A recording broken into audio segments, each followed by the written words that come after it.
Hello, thank you for watching another one of our 7v7 guides. In this guide, we're going to talk about how the field can be divided up to help organize your team and organize your thoughts on how you'd like your team to play in each of these areas. In any size soccer field, it can be helpful to think of the field split up both horizontally and vertically. Looking at the field as drawn on the background of this slide, from left to right, you can divide the field up into 3/3. And from top to bottom, you can divide the field actually up into 5 channels. In this slide, you can see here how we've divided up the field into the thirds. Going from left and right, we have a defensive third, a middle third, and attacking third. It's useful to think of these thirds as you organize your team. For example, in the defensive third, you want your team to be compact in the center of the field to make it difficult for the other team to move the ball and players through the most dangerous part to have a good goal scoring opportunity. As you move forward with the ball into the middle third, this is where your team becomes more expansive, spreading from touchline to touchline, opening up the field, making the field big so that your players have the most options and make it the most difficult for the other team to cover all the spaces and areas your players could play into. And then finally, as we get to the far end of the field, into the attacking third, this is where now the creativity and the structure of your team can come to bear in trying to find ways to get the ball into the middle of the opposing field for a good goal scoring opportunity. It is helpful to use these thirds when discussing the actions or tendencies a team should make when either attacking or defending these spaces. As we just reviewed, in your defensive third, you want to be compact. In the middle third, when attacking, you want to be expansive and spread out to make the field big. But when you're defending in the middle third, you're going to want to delay or slow down the attack, or you're going to try and force play to one side or the other to make it predictable for you how to defend as the ball gets closer to your net. In the attacking third, you'll want the width and penetration into the box, perhaps with a late run from your number 8. But if you lose the ball, you can consider whether or not you can press the other team fast and hard to try and win the ball back close to their goal. You can also think of the thirds as lines of defense that you can set. Do you want to meet the opponent high up in the field to make it difficult for them to play out from the back? Do you drop into the middle and set your line of confrontation closer to the middle of the field, conceding their half of the field, and then when they start to reach your halfway line, apply more pressure to the ball to try and win it from that point?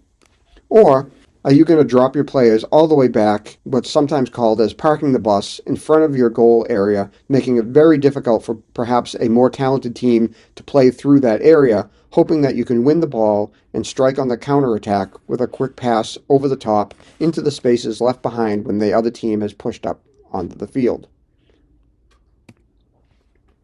In addition to splitting the field up from left to right into thirds, you can also split a field up into a number of channels going from top to bottom in this diagram.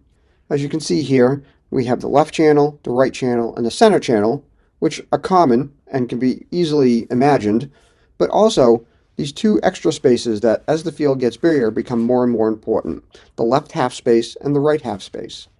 These spaces and dividing lines can be imagined by connecting the lines between the parts of the 6-yard and the 18-yard boxes up and down the field.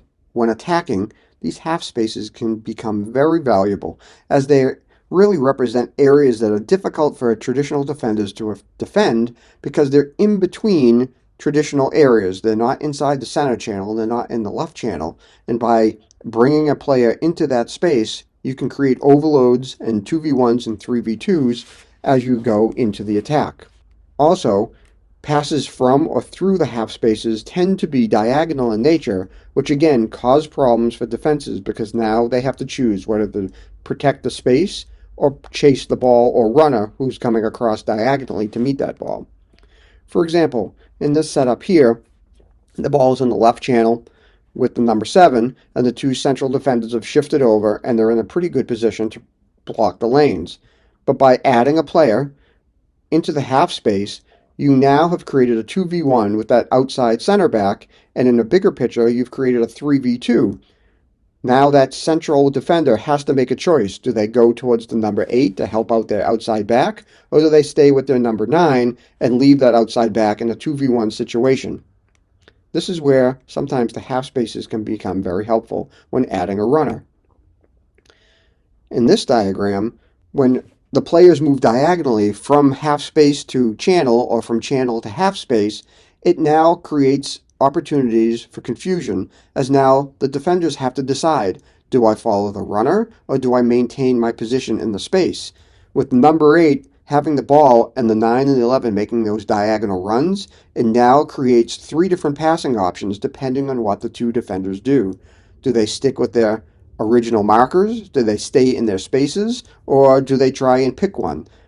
This is where diagonal movements through half spaces from channels can become very effective when attacking. So, in review, you can use the existing lines on the 6 and 18-yard box to divide up the field into fifths. As we said before, those outside channels become the zone for your 7 and 11s and provide width. The half spaces can be vital areas as become no man's lands for defenders as they are in between the traditional zones. As we've shown in the previous slides, they can be used to create overloads by bringing a player into those spaces or creating passes or runs through a diagonal space from a channel to a half space or vice versa to make the defenders make choices as to what they have to do. You can then combine these 2 pieces, and in the professional game, they do that, and every one of these spaces actually has a numbering system, but it's far too complex to go into here. But again, now you can combine these things when you're thinking about how your team should play in the different spaces. For example, here we can see in a training game that we can set up a condition that says if a player is in a space and another player moves into it, you must vacate and find an open space. So as you can see here, as the 8 slides in there and the 11 slides into the center, the 9 has to kick out to some new open space. Playing a game like this with these conditions can condition your team to make continuous movements in the offensive area, making it very difficult for other teams to mark your players as they interchange around the field. From a defensive standpoint, you can use these spaces in the defensive third to have a conditioned game where you can tell your 4 and 5 that they may either maintain in the center channel or one can enter the half space while the other one remains in the center channel as a good defensive unit in the middle. But to leave players in the far left and right channels to the outside wingers, your 7s and the 11s, so that they do not get dragged out of position, as shown in this diagram. As the ball moves outside to the left channel, the 4 has moved over to the half space, the 5 maintains a good central location, the 8 slides over to help protect, and the 7 is the one chasing the other player and the ball to the outside touchline so that the 4 does not get pulled out of position. If the 4 is closer and perhaps has to go there, then you can condition your players for either your 8 or your 7 to replace that. But again, using this in a defensive practice is a useful tool to think of the lines both in thirds and in fifths.